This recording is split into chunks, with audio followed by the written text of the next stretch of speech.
What traumatized you so badly it changed your way of living? Waking up to my second-story apartment on fire. That was 2 years ago and I haven't slept a full night since. Also, my animals always sleep in my room now. Someone leaving me a voicemail before they said goodbye forever. I must have replayed that message over 100 times and I have never looked at any of my friends the same since. I tell people I will always look at them under a microscope when it comes to their mental health because, well, I feel like I can't afford not to anymore. Finding out at 15 that my suspicion of being adopted really was true, which explained why my sister was on a pedestal and they raised me like they were Uncle Vernon and Aunt Petunia. I found out that my uncle was really my biological dad who put me up for adoption but kept literally all of his other kids. And my cousin was really my older brother who had passed away 3 days before I found all this out. Mom and Dad were really aunt and uncle and they were reluctant to adopt me in the first place. I was to them a literal physical embodiment of a mistake they couldn't go back on. My wife having an affair with an ex shortly after I spent my savings on a house for us. Lost a wife, stepson, pets, house, money, and my secondary job all in one day. It was over 2 years ago and I still have so many unchecked feelings towards it. Disrupted my concentration at my main job and gave me severe depression. I struggle daily to find inner peace to move on, but it feels hopeless. And I just wanted to clarify about losing the house and stepson and such. These weren't lost in the sense of a court battle or agreement, however, it meant in the way of no longer having the close relationship with my stepson, and the house we ended up selling for slightly under what we bought it for as neither could afford it alone. I mentioned in another comment in hindsight I may have rented it out, but in the midst of it, I just wanted to get out. I am really sorry to hear that. That kind of betrayal and the loss of a love and family, heck, I can see how even 2 years wouldn't be enough to get through that. I hope life is getting better for you. Growing up with parents who resented each other and fought constantly but refused to divorce has made me incapable of feeling anything but petrified and suffocated by relationships. When I was in first grade, I liked a boy in my class. We were great friends for most of that year. He became sick and passed away before the school year ended. Broke my heart and I really didn't understand it. Then when I was in second grade, there was a boy and his sister that I became good friends with. He and his sister were hit by a drunk driver one weekend and they both died. So after losing my best friends in only a couple of years, I really became a loner. I've never really made good friendships with anyone since, so afraid of losing them. I'm now in my 60s and quite happy being by myself. And for people asking, I'm very happy and content. I've had an awesome life, just not many best friends, mostly acquaintances. I have been married, now divorced. Of course, I've had many other close people die. It's a fact of life. I think me being so young when these particular people passed away just hit me hard. Yes, I have had therapy for years and it helped greatly. I love my life and enjoy myself with many hobbies and travel. I just don't hang out with a group of people. I really am a loner. I enjoy my own company immensely. I'm not afraid to die. I cherish growing older and looking back on my many experiences. I did have self-destructive thoughts from my early teens through my mid-30s, but therapy and the right combo of medication for me through those times. And yes, I do think of my childhood friends that were taken too early fairly often, but I choose to remember the good times and hope that our friendship made their short lives here on Earth better. Thank you all for your caring concern. That is heartbreaking to hear, but so long as you're happy with your life, more power to you. Still awful to hear about kids that young losing their lives. It doesn't sound too traumatic when typed out, but when I was younger, we always had debt collectors at the door. Sometimes I'd be home alone and they'd be pounding at the door and shouting through the letterbox. There were even times they ended up in the house and would start the process of calculating all of our items they were going to take away. This happened through the majority of my childhood and teen years. Admittedly, it was a lot scarier to me then. However, I am now 21 and still panic when the door knocks and I'm not expecting anyone. My mom passing away. It's long, but it's the most I've ever shared. She was literally the glue that held my brother, my dad, and I together. She was funny, smart, caring, and beautiful. She was the perfect mother. In 2016, my whole family was chasing career, and we rarely saw each other. Holidays, we acted like we were close for a few hours, and we would go back to our corners of life. Then my mom had a stroke. It shook my whole family. She shouldn't have lived, but she did. Doctors told us to make arrangements before they started emergency surgery. But she lives, and it took her months and months of PT before she was released. I spent 8 hours at work and would come to ICU for the night to be with her until my dad or brother showed up in the morning. Rinse, repeat. Surrounded by people dropping like flies. Alarms going off, suits coming in, families crying as I watched my mom with a tube down her throat, not knowing if I would have to speak to the suits that night. She was diagnosed with moya moya, which in Japanese means a puff of smoke representing the lack of visual blood flow in the brain. A disease that is often diagnosed in children between the ages of 10 to 14 or adults over the age of 40 from Asian descent, which my mom was neither. A rise in blood pressure with moya moya is a death sentence. It should have, but it wasn't, so she recovers. She had to do 2 cerebral bypasses where they take a vein from your neck and lay it on your brain. Your brain incorporates the vein to give itself a healthy blood flow. We did one side and let herself heal for a few months before attempting the other side. She was then diagnosed with breast cancer. We fell apart. She couldn't get the second bypass because chemo was needed and it would wreck the body to have surgery while battling cancer. She lost her hair after growing it back due to the cerebral bypass. She was strong. She beat cancer, had her second bypass, and it was finally over. We went back to our normal lives as if nothing happened. I went back to work, my brother went back on the road, and my parents bought a house. She couldn't work anymore, so my dad had to work harder. I drank harder, I distanced harder, and isolated myself up until a few years ago when I went to therapy. A few months ago, we all meet up after she came back from vacation with my dad. She was in mid-conversation when she suffered a massive stroke. We had to go back to that hospital. Her body suffered for almost a week before she passed. I'm not sure how this changes me, but I feel changed. I don't know if some things are better or worse. I just don't know. My parents never asked for a thing their entire lives, and the world gave them this. It gave us this, and it breaks my heart. Got me a little at the end there. I am so sorry for what your family, and especially your mother, had to go through. I thankfully have never lost a parent, so I can't begin to know what you've gone through, but that sounds so emotionally draining. I just hope that however you've been changed, that you got to cherish the time you had with her and cherish what time you have with those you love.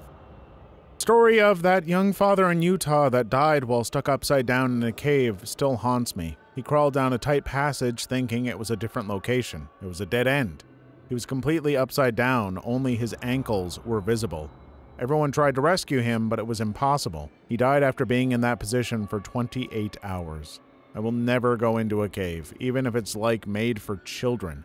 You will never see me in a natural underground structure.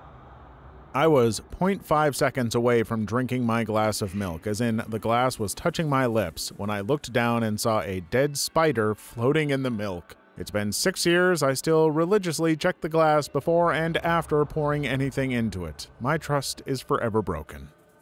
Being made to stand in front of the entire class when I was around 10 to 11 years old while being berated by our class advisor. She accused me of writing a note she allegedly found along the hallway, bad-mouthing and cursing her.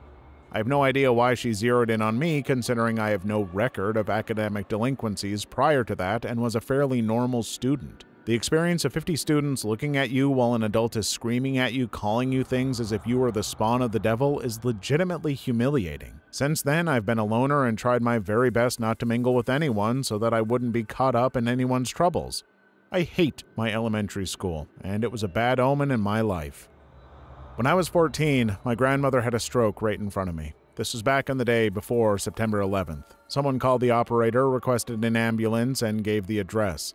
The operator called us back 5 minutes later and said they couldn't find the address. Phonetically, the names of the streets sounded the same, and we had to spell the street name, and they were on the way. FYI, 5 minutes for a stroke is way too long, and the sound of the approaching siren of the ambulance gave me hope as I had no effing idea what to do or how to help. I felt so lost and incompetent while this was going on. It was the most helpless feeling in the world. I swore that day that I would never not be ready for an emergency. After high school, I went into EMS, got my EMT, special skills, then paramedic, followed by the fire department. Those skills have made the difference in countless lives. While I've retired from those fields, I still volunteer and keep a BTLS, Basic Trauma Life Support Kit, in my vehicle just in case. It really is inspiring to hear that through your own trauma, you found a way to turn that into helping others. I imagine there's so many people who are thankful for what you've done, and I hope it has inspired others. Being disowned and kicked out of my childhood home by my mother a few days after my 18th birthday. For years, I'd expressed my terror of being abandoned and becoming homeless, and she sympathized and reassured she'd always take care of me and love me. As I got older and was pursuing more independence and self-advocacy, she became more hostile. She's medically neglected me my entire life, and when I turned 18 and found out what Medicaid was, she wasn't having it. Screamed at me in front of my little brother for hours, calling me a selfish little brat and a monster who was tearing the house down from under her feet. Told me to pack my bags and I was leaving tomorrow and never allowed back. My brother and I both left the next morning and are staying with our dad. My brother still visits my mom and I live here full time, but it's not a better situation. My father is an abusive alcoholic and is medically neglectful to both me and himself. I feel like I'm raising both my little brother and my father sometimes. I've gone through a lot of things throughout my life, diagnosed with CPTSD until later in life, when it was confirmed as DID and BPD instead.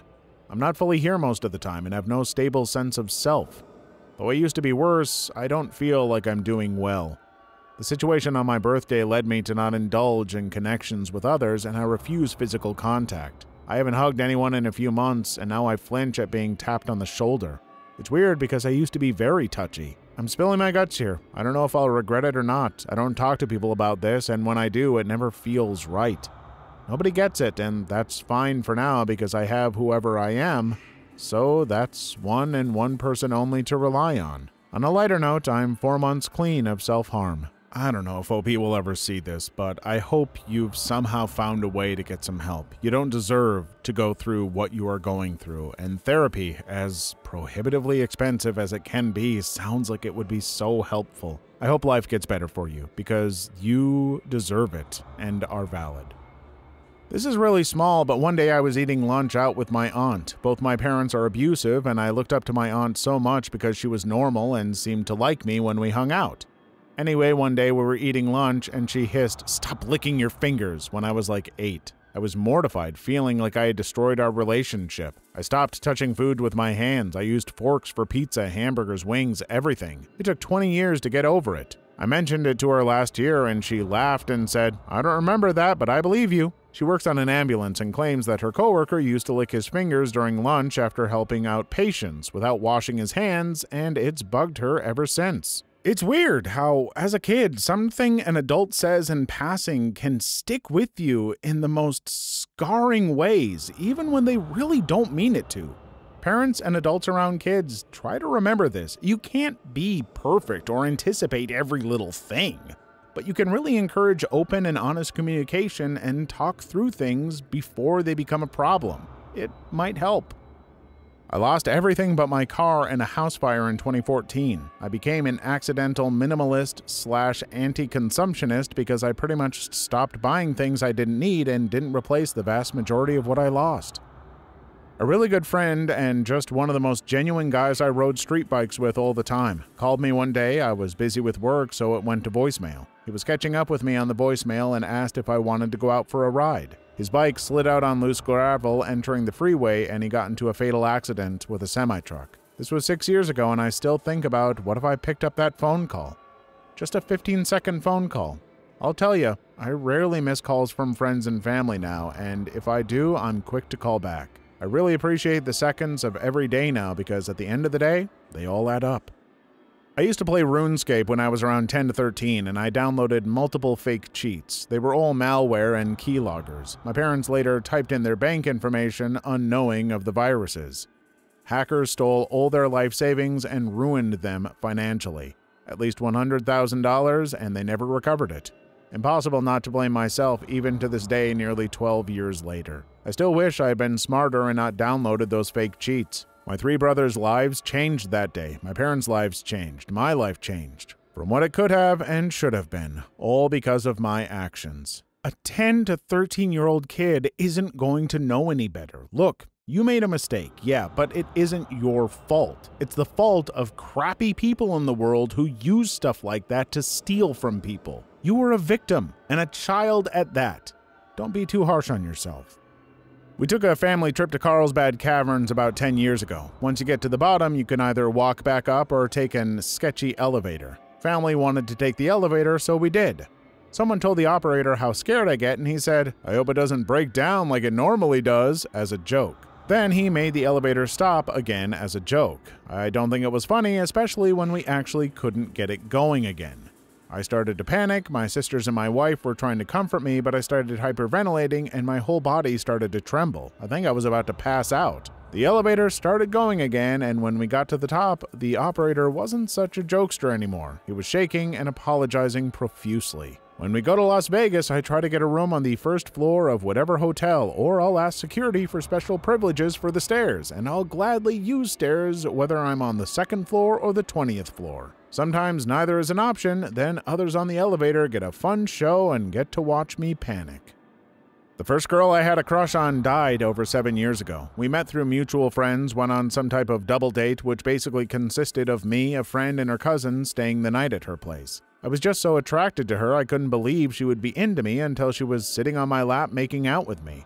Things got a little messy afterwards. We did meet on and off a few times, then she broke it off because of some rumors she heard about me. Still no clue what she was on about, though I failed to address it properly. Got back in touch 6 months later, and we started getting closer again, then dead silence. 3 years later, I went to the hospital in my hometown because of a back injury. I met her there by accident, bound to a wheelchair and completely drained. Couldn't have weighed more than 40 kilograms, most likely less. We had one final short and awkward conversation, then she was brought back to her room by a nurse. A week later, she was dead. So many things left unsaid, so many wasted opportunities of happiness, and the overbearing feeling that life was just so fragile. It could all be over so quickly. After that, I decided to live with no regrets. 7.5 years later, and I tried to make the best out of everything and leave no stone unturned. I might not have been perfect, but I'm quite happy with how things turned out. In any case, rest in peace, Linda. 1992 to 2014. I hope you're in a better place now. You sure deserve it. Please leave your story in the comments. I would love to make a video on them in the future. Also, don't forget to like and subscribe.